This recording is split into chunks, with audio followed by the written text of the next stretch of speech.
Chers amis téléspectateurs de TV Liberté, nous nous retrouvons donc pour la 150e, Philippe, émission synthèse. Ça fait maintenant presque 5 ans, presque 5 ans. Nous avons fait la première émission. Alors évidemment, depuis un an, ça a été un petit peu perturbé pour des raisons sur lesquelles je ne reviendrai pas, mais vous imaginez bien volontiers. Et donc, pour cette 150e émission synthèse, eh bien, nous avons le plaisir de recevoir le major en retraite, je précise, Jean-Michel Houssin. Quand on le voit, il n'en a pas l'air, mais enfin bon. Et il est non seulement, bien qu'il soit en retraite, il continue à travailler. Puisque si nous le recevons, c'est outre le plaisir de le recevoir. C'est pour ça qu'on l'invite. Parce que, parce que le recrutement à la Légion étrangère, en fait, parce que vous avez compris. Il a publié il y a quelques mois maintenant, aux excellentes éditions d'Un autre ailleurs, un remarquable livre qui s'intitule Le recrutement à la Légion étrangère, histoire et évolution de 1831. 1831, c'est la date de création de la Légion étrangère. Et à 2019, donc il y a l'an dernier, enfin il y a 2 ans à peu près. Donc ce livre remarquablement bien fait, d'ailleurs bien présenté, un travail vraiment de vrai pro, qui relate toute l'histoire du recrutement dans la Légion étrangère. Et c'est pas si évident qu'on veut bien le lire. En tout cas, ça sort des idées préconçues, parce que souvent, un certain nombre de gens, pour on ne sait quelle raison, enfin on les sait, mais enfin bon, on va va peut-être pas trop s'étendre là-dessus, mais aiment bien un petit peu caricaturer la Légion étrangère, et tout cela mérite d'être mis à sa place. Donc, Major, bonjour. Bonjour. Et donc, on va parler de tout cela. Philippe, bonjour. Vous enviez bonjour, Roland. Parce qu'en fait, on vous a pas dit, mais on envisage de se dire notre avenir, est-ce qu'il ne serait pas à la Légion étrangère? C'est un peu tard. Je comprends. Pourquoi on fait si vieux que ça? Voilà. Mais je me souviens... La moyenne d'âge, d'ailleurs, c'est quoi, la Légion? Alors, la moyenne d'âge, en général, elle tourne aux alentours de 26-27 ans. Voilà, ça dépend les flux, hein, parce que là, on n'est pas dans le recrutement, on est dans la gestion RH, mais c'est à peu près ça. En gros, on a une moyenne d'âge légèrement supérieure à nos camarades de l'armée de terre. Chacun, on fait 2 engagements à nous tous. Oui, voilà. Par contre, l'âge limite pour s'engager, c'est 40 ans. Ça, c'est 40 ans. Alors, ce qu'il faut bien savoir, c'est que parmi nos nombreux et de plus en plus nombreux téléspectateurs de TV Liberté, et de l'émission Synthèse en particulier, beaucoup ne connaissent pas forcément l'histoire de la Légion. Alors, Major, si vous êtes d'accord, on va peut-être parler un petit peu de l'histoire de la Légion, parce que on en parle beaucoup, mais on n'en sait pas grand-chose, à dire vrai. Et un corps qui a comme devise, arrêtez-moi si je me trompe, Patria Nostra, c'est ça? Légion Patria Nostra, c'est la Légion est notre patrie. La Légion est notre patrie. Devises, honneur et fidélité, etc. Voilà. Donc tout cela a des devises qui ont certainement suscité beaucoup d'intérêt auprès de nos téléspectateurs. Alors racontez-nous un petit peu l'histoire de la Légion, qui a été créée en 1831 par Louis-Philippe, donc. Oui, Louis-Philippe, roi des Français. Ouais. Alors, ça commençait pas trop mal s'il a fait ça. Après, la suite... La France a une longue tradition d'emploi de troupes étrangères.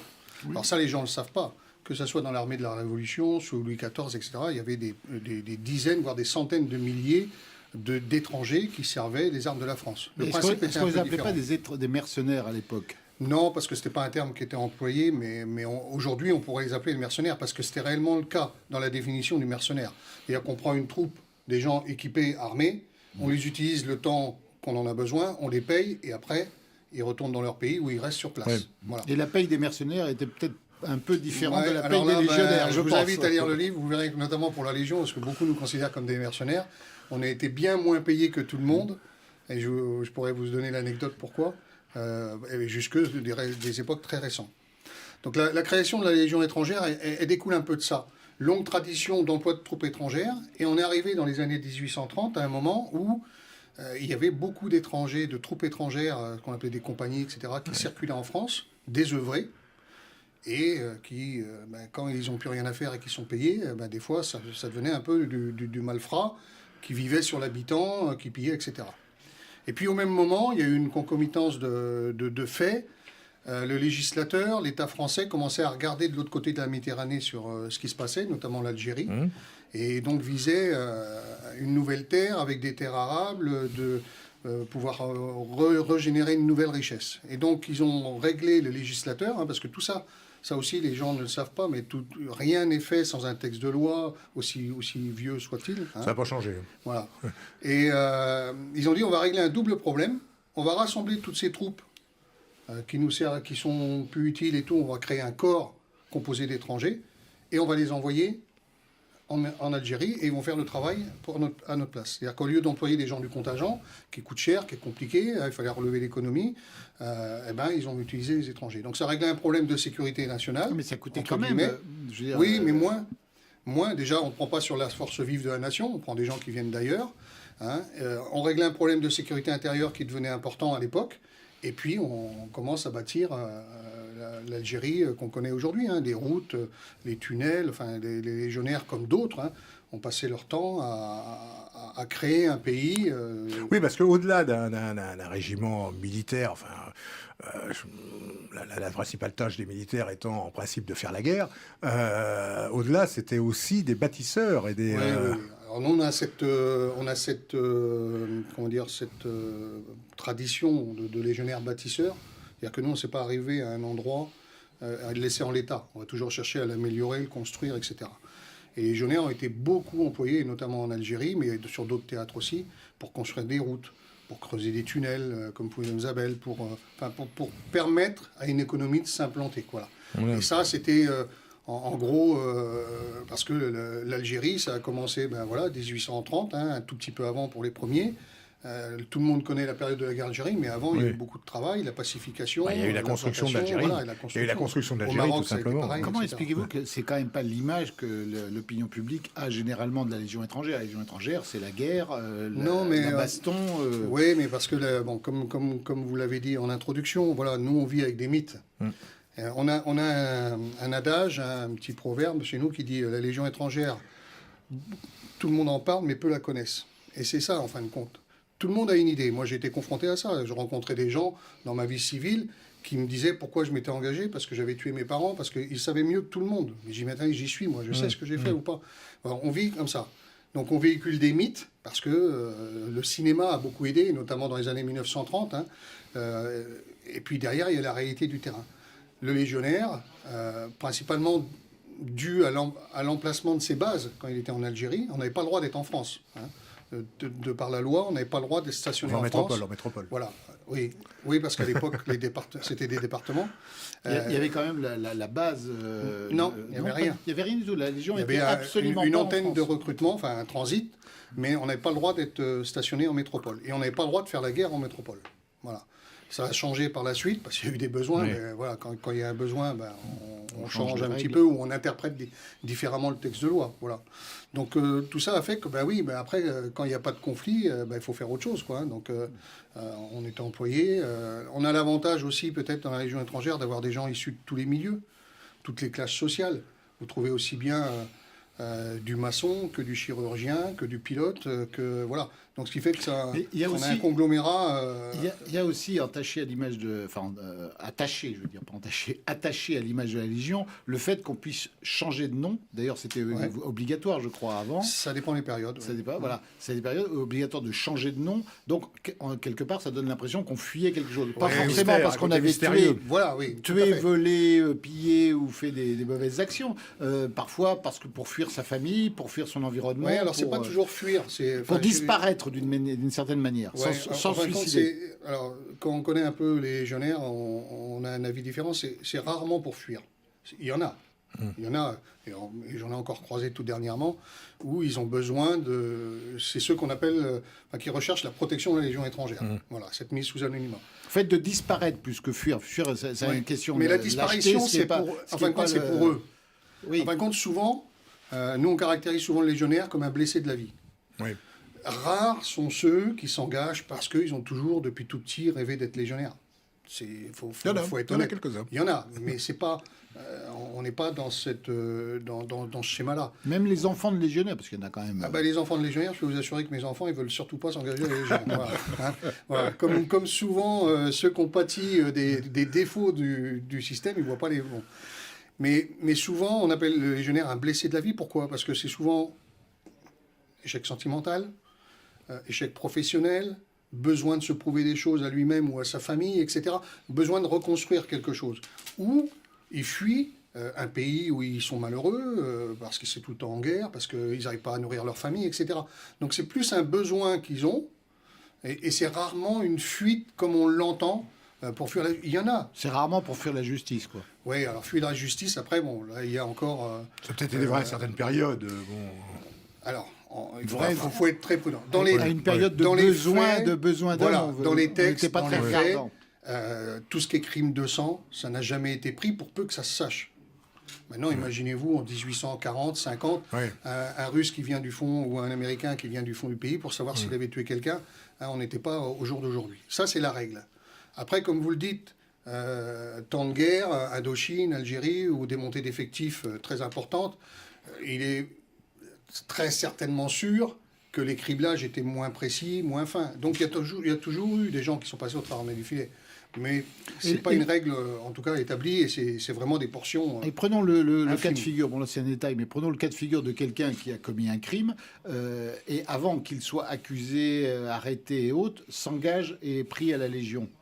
À ce moment-là, on vient de chercher à la Légion, l'enquête se poursuit au sein de la Légion. Il y a plusieurs cas de figure. Là, c'est bon, je rentre dans un domaine qui n'est pas du tout ma spécialité, mais la Légion, de toute façon, mène des enquêtes permanentes sur les légionnaires. Enfin, pas des enquêtes, je veux dire, surveille en tout cas ce qui se passe et à l'écoute de ce qui se passe autour. Non, mais si on détecte quelqu'un qui a été, soit la Légion décide de le virer, purement et simplement, soit on le remet aux autorités. Voilà. Mais je pense que c'est ce genre de cas de figure, véhiculé souvent par les détracteurs de la Légion dans le passé, c'est vrai, est marginal, je pense. En réalité, la vérité, c'est qu'il faut savoir que grâce à la Légion, la France a quand même les gens font peut-être une confusion entre la Légion étrangère et, par exemple, le corps des bataillons d'Afrique, les BATDAF. Les BATDAF, c'était vraiment... alors, nous aussi, on a recruté... je le mets dans des camps de prisonniers, des camps de déserteurs, tout ça. Pas forcément dans des camps de criminels, enfin dans des repris de justice, etc. Même si à une certaine époque, la justice offrait la possibilité. Maintenant, c'est pas pour ça qu'on les recrute. Les BATDAF étaient quand même à une forte connotation quand même de population carcérale, délinquants, etc. Voilà. Ah, mais bon, on va pas tirer sur nos camarades. C'est une autre époque aussi. Moi ce que... j'ai perdu le fil. Non, en fait, je venais un peu sur ce terrain parce qu'il y avait le avant l'engagement et après l'engagement. Oui, mais... Parce que là, je pense qu'au sein de la Légion, après, ils avaient intérêt à se tenir à carreau. Soyons pragmatiques. Quel est l'intérêt pour n'importe quelle corporation que ce soit, collectivité, de garder le verre dans la pomme? Voilà. Aucun intérêt. Quelqu'un qui a tué, qui a commis des crimes de sang, je suis intimement persuadé qu'il reproduira en fonction des circonstances. Quel est l'intérêt? Aucun intérêt. Donc à partir du moment où ça se sait, moi j'ai vu dans ma carrière des gens remis à la porte de l'institution avec les gendarmes qui les attendaient. Il y a diverses façons de faire, et ça c'est nos services de sécurité qui sont seuls habilités à juger de la façon de le faire ou pas, en fonction de la dangerosité, etc. Mais on n'a aucun intérêt à garder des personnels comme ça dans nos rangs. Voilà.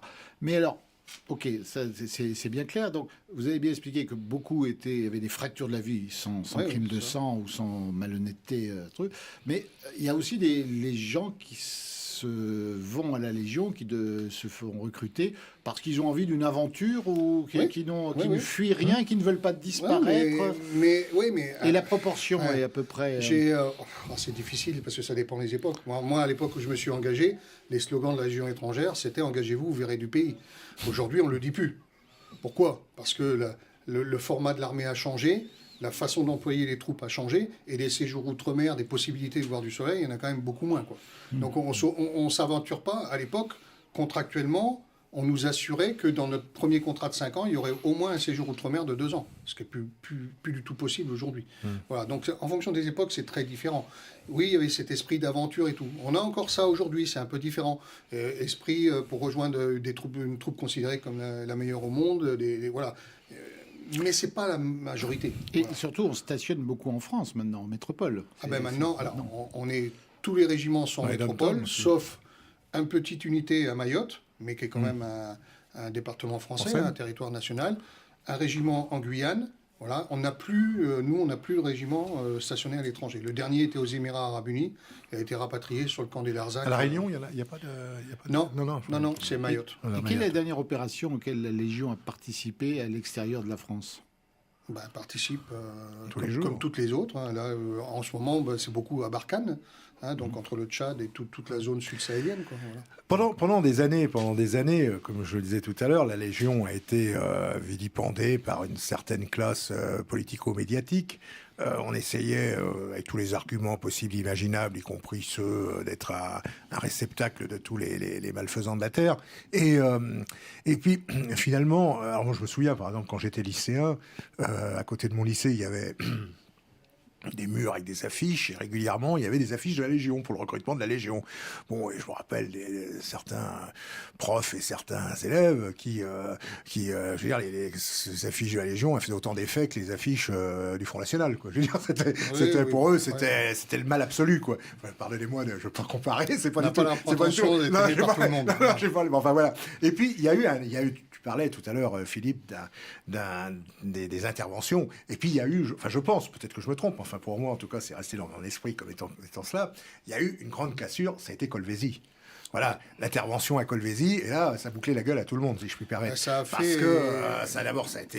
Est-ce que vous pouvez nous rappeler un peu ce qu'a on été disait tout à l'heure que Louis-Philippe avait fait quelque chose de bien, c'est de créer la Légion. Giscard a fait quelque chose de bien, c'est d'envoyer la Légion à Colvézi. Mais pour des raisons qui étaient... Est-ce qu'on peut rappeler un peu ce qu'a été l'opération sur Colvézi? C'était une opération qu'on appellerait aujourd'hui chirurgicale, un coup de poing, où il a fallu envoyer des troupes en extrême urgence.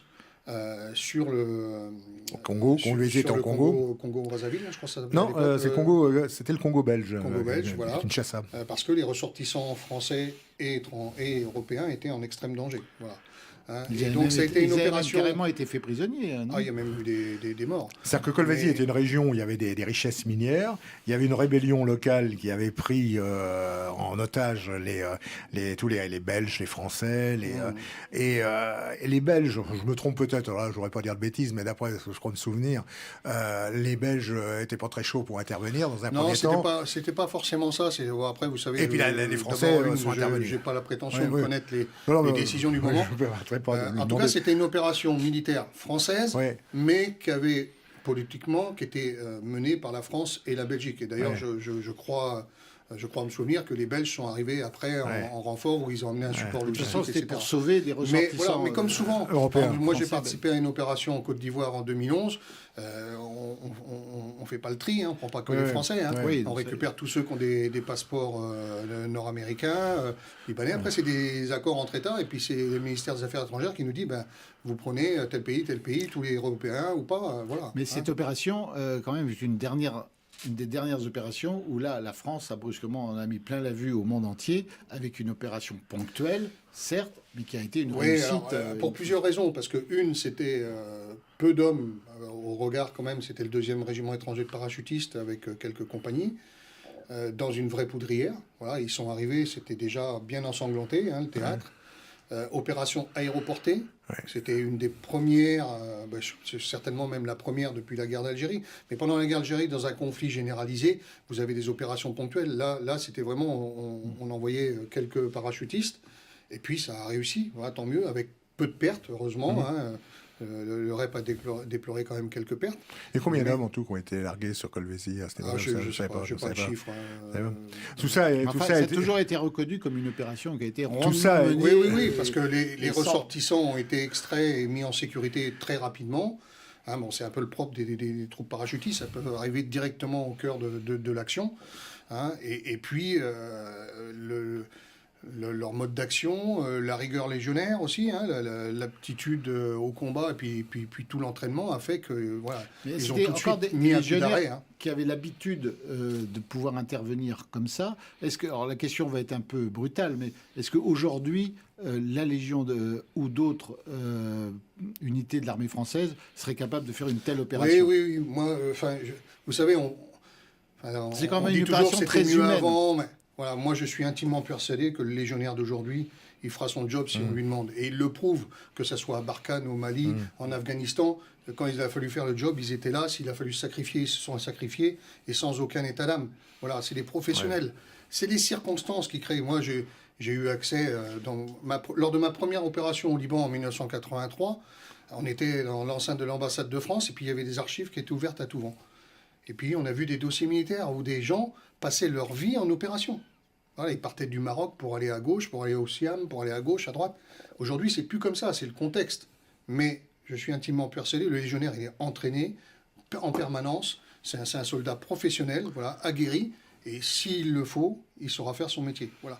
Faut pas se préjuger de ce qu'on peut voir, le jeune qui paraît comme ça. Mais quand ils sont voilà, dans leur uniforme, avec leur encadrement et tout, voilà, ils changent. Et ils savent. Ça devient du réflexe après. Voilà. La circonstance crée aussi. Les héros, ils ne sont pas nés comme ça. On n'est pas héros. Le héros, il vient avec les circonstances du moment où il a fallu soit pas avoir envie de mourir, soit avoir un sentiment plus élevé peut-être, si c'est le cas, de se sacrifier pour les autres. Mais je veux dire, les héros, on n'est pas héros ou pas héros. Voilà, c'est les circonstances du moment qui font qu'on le devient. Voilà. Et c'est un peu ça. Le légionnaire d'aujourd'hui, comme certains de nos camarades, voilà, faut pas préjuger. Il y a des très très bons régiments dans le reste de l'armée de terre ou des unités spécialisées dans les autres armées. Ils sauront faire leur métier et ils l'ont fait dans les dernières opérations. On a bien pu le voir. Les batailles dans les Iphoras, les choses comme ça, c'était pas non plus du tout gagné, quoi. Voilà. Donc. Voilà. Donc, pour vous confirmer que la Légion étrangère aujourd'hui est aussi opérationnelle qu'elle pouvait l'être dans le temps. Oui, j'en suis intimement convaincu. J'y ai passé presque 40 ans. Je sais comment on s'entraîne. Je sais. Il n'y a pas un fléchissement Non, oui. Alors, c'est un peu paradoxal des fois, mais on est considéré souvent comme la meilleure troupe du monde, avec nos camarades américains, les Marines, avec qui on a beaucoup d'échanges. Ok. Qui nous ressemble un petit peu à l'origine dans le recrutement, même si maintenant ça a changé. Maintenant, je peux vous assurer que, par exemple, quand la dernière opération que j'ai faite en Afghanistan, on s'est entraîné pendant 1 an et demi avant, quoi. Alors qu'on est considéré comme une des meilleures troupes du monde, qu'on est aguerri, qu'on connaît notre métier. 1 an et demi d'entraînement. Oui, spécifique, sur des modes spécifiques, sur des savoir-faire techniques qu'il fallait acquérir, et notre chef de corps de l'époque, qui est maintenant dans un cabinet ministériel, nous disait, voilà, le but c'est de savoir faire parfaitement des choses simples. Les choses compliquées ne sont que des associations de choses simples. Et c'est ça, le combattant qui est aguerri, c'est le combattant qui réagit en réflexe.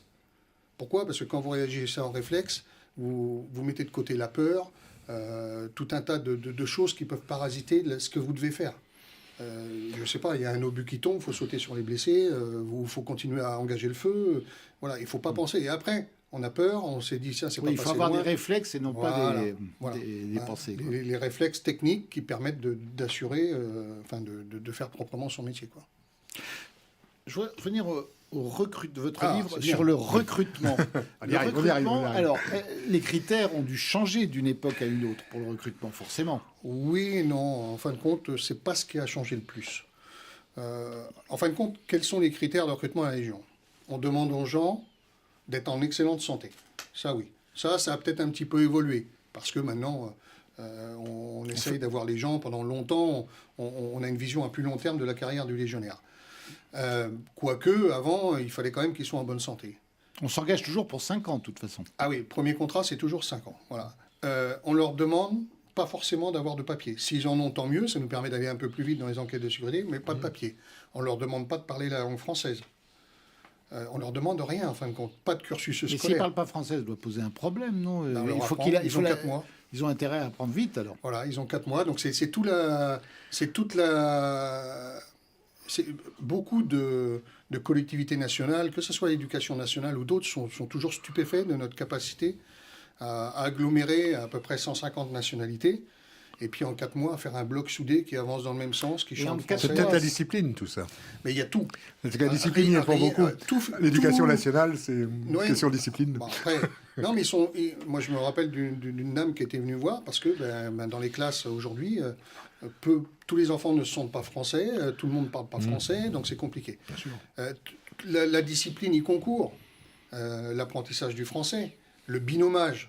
Alors, binomage, trinomage, c'est quoi ?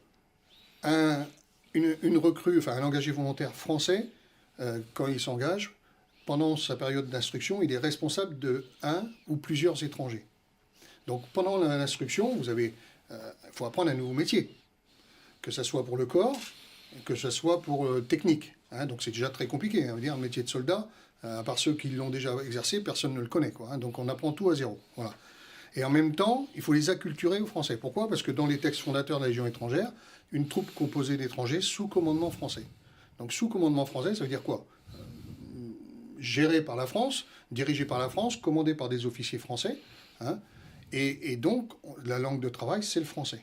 Et donc, le francophone, ou le français, hein, il y a quelques cours de français, de grammaire, d'organiser, mais après, lui, son travail, c'est à longueur de journée, tous les moments de la vie, au repas, à la douche, tiens, c'est quoi ça ? Savon, répète, savon, ouais, c'est bon. Tu peux te laver. Non, tu te laves pas. Tu recommences. Savon, quand tu le diras bien, etc., etc. Il fait. Je sais pas si vous avez connu, les gens de votre génération, un film qui est beaucoup passé, qui faisait rire tout le monde.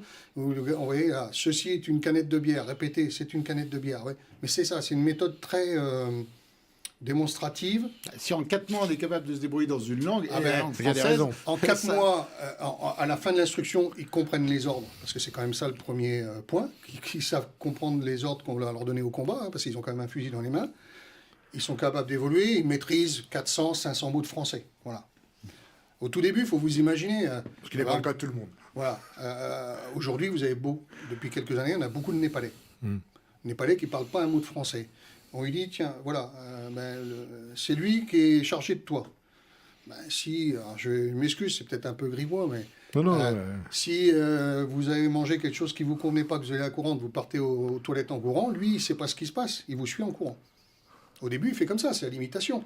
Puis après, il comprend que quand lui crie, que quand tout le monde bouge comme ça, qu'il faut faire ça. Voilà, il comprend des schémas un petit peu de situation. Puis après, il s'adapte. Et puis après, il a compris que ce mot-là veut dire ça. Mais c'est comme quand vous allez à l'étranger, en vacances. Ou, voilà, je pense qu'il y a chez chaque légionnaire une volonté quand même d'apprendre. On est plus à l'affût. Parce que par rapport à l'éducation nationale, on va laisser le professeur Pierre Deloby en parler à tout à l'heure. Mais aujourd'hui, visiblement, tous les légionnaires qui s'engagent, on leur dit qu'ils ne parlent pas un mot de français. Il faut qu'ils apprennent en 4 mois le français. C'est dans le contrat. Et donc, ils sont motivés. Ils sont contrôlés lors de stages. Après, pour pouvoir accéder, par exemple, au premier grade qui est de caporal, il faut quand même maîtriser un certain niveau de français. Pour accéder au statut de sous-officier, il faut un certain niveau de français. Et si on n'accède pas à ces grades au fur et à mesure, il y a des échéances qui tombent. C'est très technique. Hein. Si à 8 ans, vous n'êtes pas caporal, c'est dehors, etc., etc. Voilà. Donc, il y a un besoin. Et puis imaginez, quand vous êtes dans un milieu, alors même si vous avez des camarades de votre pays, vous ne comprenez pas grand-chose, vous avez quand même besoin d'évoluer, ne serait-ce que pour vous sentir plus à l'aise et puis pas prendre un coup de plomb, alors qu'on n'a rien fait de mal, quoi. Major, nous allons... C'est passionnant tout ce qu'on apprend. Là. On apprend beaucoup de choses. Non, c'est passionnant, c'est passionnant. On va faire une petite pause. Ah ben voilà, il s'en va. Alors, qu'est-ce qui lui arrive ? Traditionnellement, l'émission se coupe en 2 parties, puisque compte tenu des mesures sanitaires, nous sommes obligés, nous n'avons pas le droit d'être plus que 3 dans le studio. Et donc, le professeur Pierre Delobier, avec qui nous faisons l'émission généralement... je vais aller chercher Pierre. Tu vas chercher Pierre ? Oui. Et on va avoir le droit, peut-être, à la... Et non, on va pas le droit. On n'a pas le droit. On va pas avoir le droit, parce qu'on avait prévu de faire toute l'émission sur la... alors on est privé dans cette émission de la chronique hebdomadaire, enfin la chronique de Philippe Randa. Mais vous inquiétez pas, ce sera pour la prochaine fois.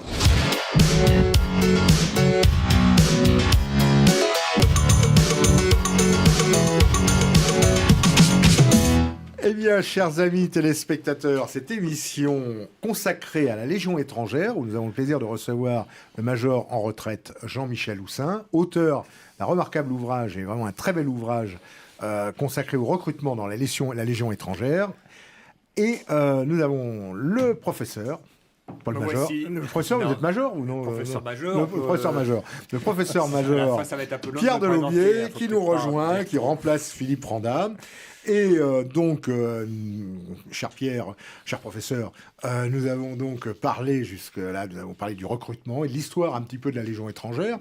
Mais vous qui êtes professeur, vous enseignez l'histoire. Oui, absolument. Voilà. Vous avez des élèves. Donc, oui, en principe, un professeur, ça a des élèves, oui, c'est pour ça généralement. Et on sait que vos élèves vous regardent.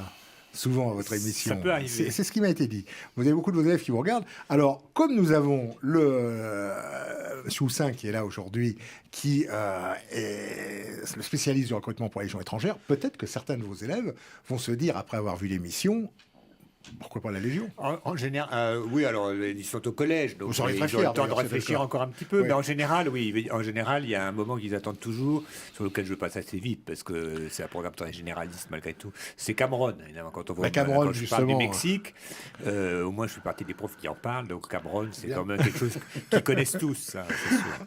Alors, justement, Major, il va falloir faire preuve de pédagogie, de pédagogie.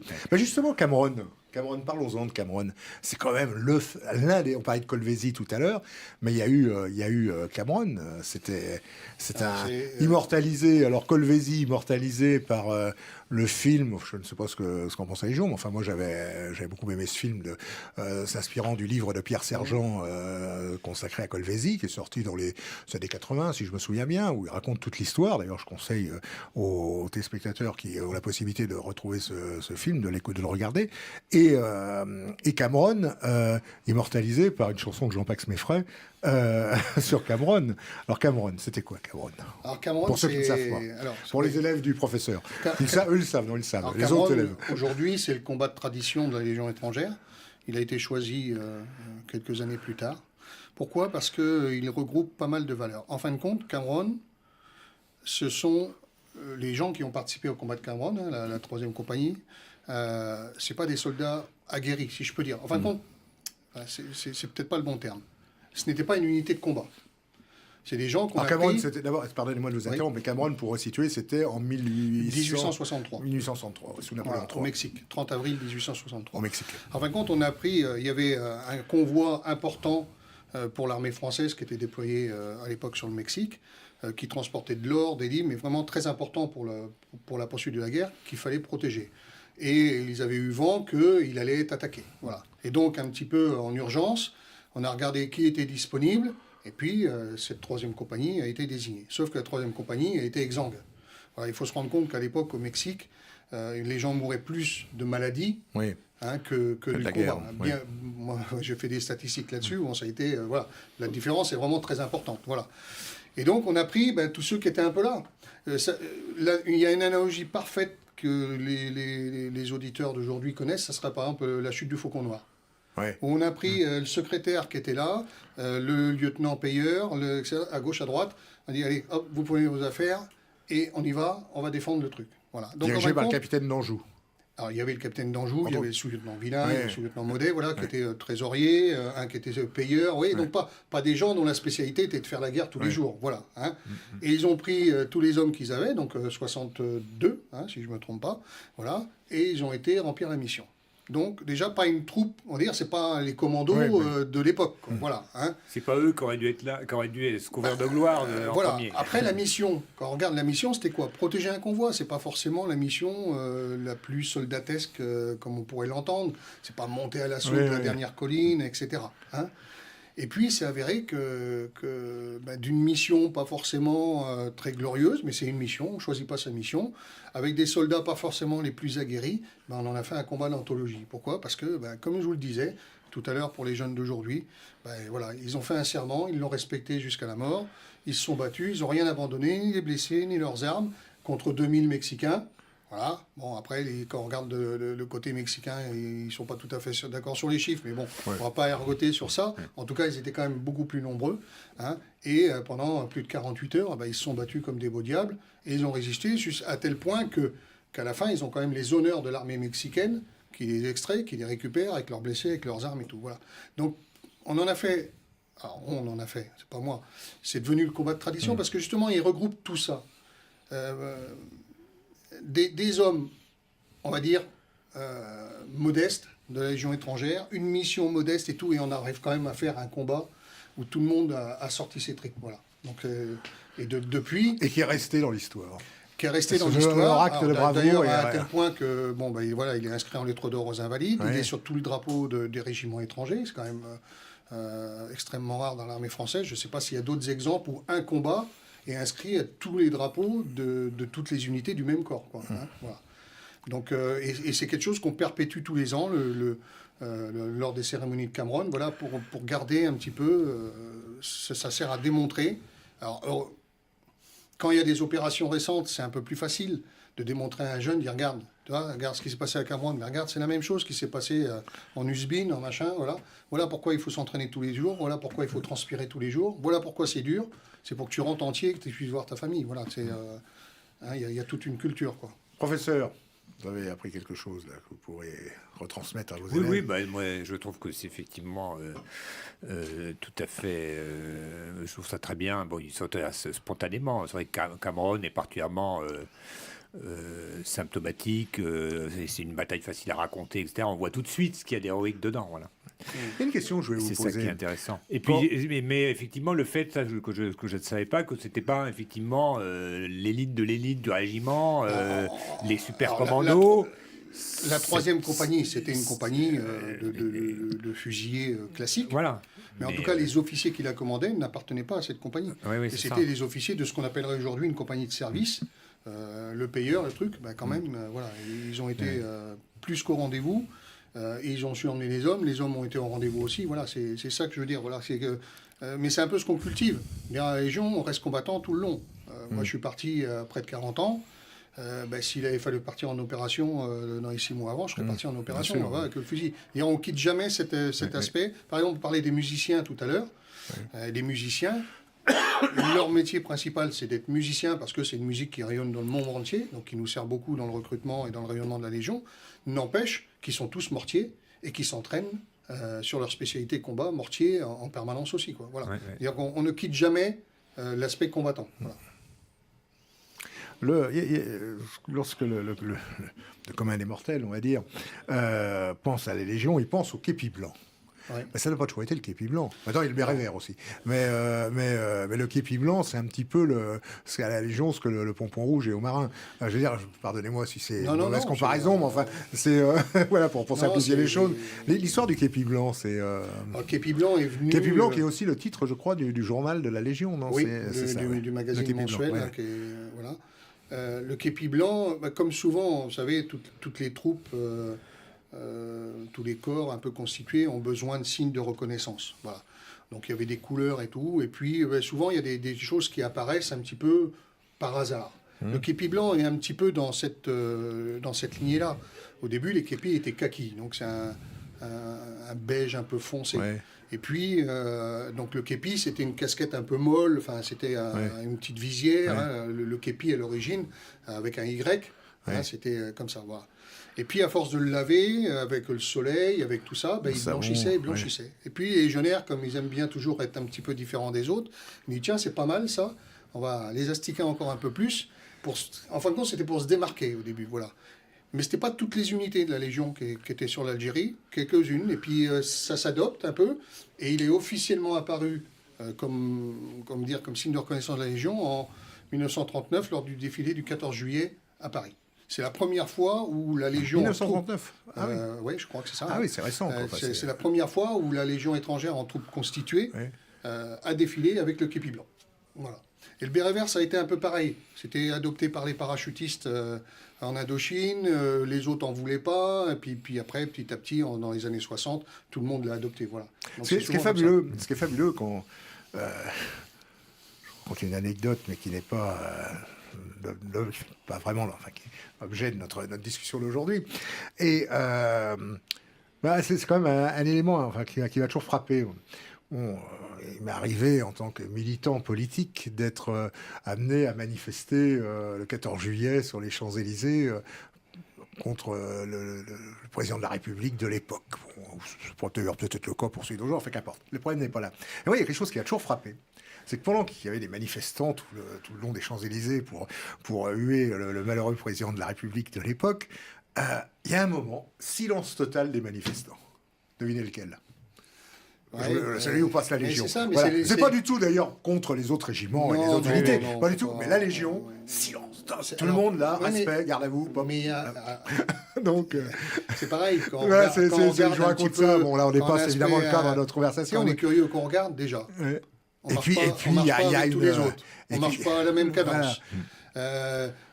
apparemment, c'est que des étrangers. Puis il y a tout le mythe qui est derrière. Oui, il y a le mythe. On regarde, il y a les sapeurs avec leurs tabliers, tout ça. Bon, voilà. Donc tout ça fait que ça génère. Après, on a quand même une troupe d'exception, faut pas le... Mais vous avez la même chose un peu avec les pompiers. Oui, c'est vrai aussi. Non, c'est vrai aussi. Attention, ce que je viens de dire, c'est des pas gens du tout où le corps constitué est reconnu et une aura magnifique. C'est aussi les chasseurs alpins qui défilent à part. Oui, mais aussi parce qu'ils marchent trop vite. Alors on les met devant.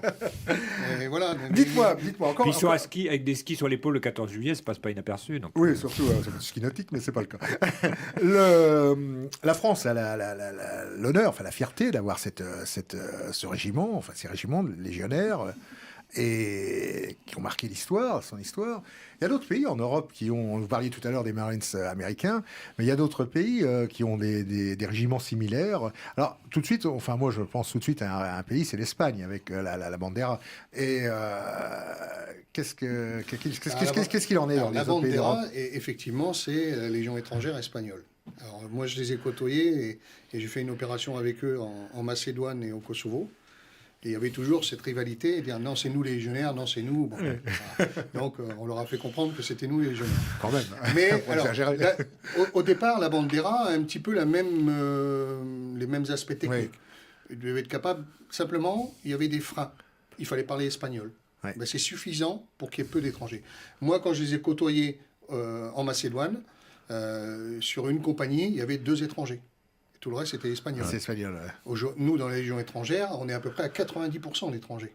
Il n'y a peut-être pas beaucoup d'espagnols, en revanche, parce que... non, ça dépend les périodes, les flux. Ouais. Je l'explique dans le livre, les flux. Par exemple, les Allemands, il y en a eu beaucoup après la Seconde Guerre mondiale. Ouais. Et après 62, c'est tarine à une vitesse. Et puis aujourd'hui, quand il y en a un, c'est une affaire. C'est déjà une affaire. Voilà. Donc ça, les flux, ils viennent en fonction de ce qui se passe dans le monde, que ce soit des catastrophes climatiques, politiques, des guerres, des choses comme ça. Voilà. Et de la facilité au départ, en tout cas, je l'explique. Au départ, quand même, les gens, ils venaient à pied. L'avion, c'est quand même une opération, quelque chose d'assez moderne. Donc, le recrutement à la Légion étrangère, c'était beaucoup d'Italiens, de Suisses, parce qu'il y avait déjà des traditions guerrières dans ces pays, et les gens, ils venaient à pied, des Belges, etc. Voilà. Très bien. Donc, la bandera, voilà. Et dans les autres pays d'Europe, il n'y a pas de... Non, j'en connais pas ailleurs. Il y a eu la Légion arabe, mais c'était un embryon de Kadhafi qui a complètement capoté. Les Marines, voilà, c'est la bandera et les Marines, parce que les Marines aussi, au départ, pouvaient accueillir des gens qui n'étaient pas forcément américains. Voilà. Professeur, une autre question, parce qu'on va être obligé maintenant, l'heure passe très vite et nous avons appris beaucoup de choses. Il y a encore beaucoup de choses à apprendre, mais ça, on parlera. Moi, je voudrais rappeler. Une question, avant votre chronique sur l'abominable histoire de France. Est-ce que la Légion entretient son lien avec en fait les anciennes troupes étrangères de l'Ancien Régime ? Je pense pas, parce que j'en ai déjà parlé. Qui était aussi, en fait, il y a quand même une certaine filiation, parce que sous l'Ancien Régime, les régiments étrangers qui étaient allemands, généralement, il y avait 2 ou 3, peut-être plus, régiments allemands. Ouais, la Légion de Hohenlohe. Voilà, alors qui étaient parfois allemands, mais alsaciens, mais enfin bon, qui étaient considérés comme un régiment étranger. Puis il y avait des régiments suisses, mais tous ces régiments, en fait, ont continué d'exister jusqu'en 1815. Et ces régiments étrangers d'infanterie étaient habillés en vert. Ils avaient un peu les mêmes couleurs que la Légion étrangère actuelle. On a repris des traditions un peu plus anciennes. Alors c'était recréé, mais... il y avait aussi... le vert et rouge, qui sont les couleurs traditionnelles de la Légion étrangère, sont issus des régiments suisses. Il y a eu une époque où il y a eu la concomitance d'une première Légion étrangère et d'une deuxième Légion étrangère. La deuxième Légion étrangère, qui était constituée à l'époque par le premier régiment étranger, était habillée en vert, les couleurs de la Suisse. Donc il y a cet héritage qu'on n'unit pas et qu'il n'y a aucun problème avec ça. Eh bien, Jean-Michel Houssam, il ne reste plus qu'à vous remercier pour tout ce que vous nous avez dit et de conseiller à nos téléspectateurs la lecture de ce livre. Alors je rappelle, ça s'appelle « Le recrutement à la Légion étrangère, histoire et évolution de 1831 à 2019. C'est édité par Danotrailleur, les éditions Danotrailleur. C'est un très très beau livre, un livre de combien, il y a 200 pages presque, 196 pages, 198 pages, pour la somme de 38 €. mais on peut se le procurer, donc, je pense, sur le site de France-EFI, francefi.fr, et sur les sites de la boutique de la Légion étrangère. Non, comment ça s'appelle Oui, il est en vente maintenant à la boutique de la Légion étrangère, étrangère, sur le site de l'éditeur. Bon, sur le site de l'éditeur, sur le site d'un autre il est ailleurs. référencé dans pas mal d'endroits. Voilà, vous pouvez le trouver assez facilement. Donc vraiment, c'est un livre c'est un beau livre. Ça peut faire et ça apprend un peu aux gens. Oui, de mais c'est un connaître. très bon sujet parce que c'est un bon sujet sujet, sur lequel il y a toujours un peu de mythe. Hein, c'est partie Voilà, des questions qu'on se pose. Et ça permet aux gens qui vont acheter ce livre. Je suis sûr, justement, pour ça, il aura du succès et parce qu'ils découvriront que l'histoire est toujours plus intéressante un peu que les légendes. Ouais, derrière les mythes, ils vont découvrir des choses qui sont beaucoup plus techniques, pragmatiques, et la vérité. Encore plus. C'est surtout la vérité, parce qu'il y a tellement de choses qui sont racontées et colportées que parfois c'est la vérité, mérite d'être établie. À propos de vérité, professeur, votre abominable histoire de France. Il y a tellement longtemps, la dernière, je ne me souviens plus où on en était. Oui, mais on en est. Ça tombe assez bien. Ça tombe vous chargez de nous le rappeler à chaque fois. Ça tombe assez bien parce que. Pas de questionnaire. Avec toute cette interruption, ça tombe au moment d'anniversaire de Napoléon. Oui, on arrive en plein dedans. Vous n'aimez pas Napoléon, non? Moi, j'aime personne. Vous n'aimez personne, c'est vrai. Moi, j'aime bien Napoléon. Non, Napoléon, non. Je suis pas. Allez-y. C'est un espace de liberté, si on a le droit de pas aimer Napoléon. On n'était pas tout à fait encore à Napoléon, parce qu'il était que Bonaparte. Je m'attarde un petit peu au moment où il bascule. Et ce qui lui manquait à Napoléon pour être empereur, c'est qu'il n'était pas de sang royal. Alors, c'est pas qu'il avait besoin qu'il coule dans ses veines, c'est qu'il avait besoin de couler sur ses mains. Et donc Bonaparte, qui était un ancien protégé de Robespierre, il ne faut pas l'oublier, il avait quand même fait couler le sang, non pas royal, mais royaliste, sur les marches de l'église Saint-Roch en 1795. Mais c'est un sang un peu roturier. Bien qu'il y ait eu quelques nobles dedans, il faut du sang vraiment royal pour entrer dans le cercle fermé des régicides. Vous voyez, la Révolution était un peu snob à sa façon. C'est bon. Et donc, le problème, c'est que le roi avait déjà été exécuté. Il avait 2 frères, mais qui se tenaient quand même à distance, ainsi que tous les Condés, enfin tous les Bourbons survivants. Ils restaient hors de portée de la guillotine et des balles même. Donc, il fallait trouver quand même quelque chose, ce qui a été fait avec le célèbre duc d'Enghien, qui était le petit-fils du prince de Condé, qui se trouvait à ce moment-là au pays de Bade, à quelques kilomètres de la frontière française, à Ettenheim.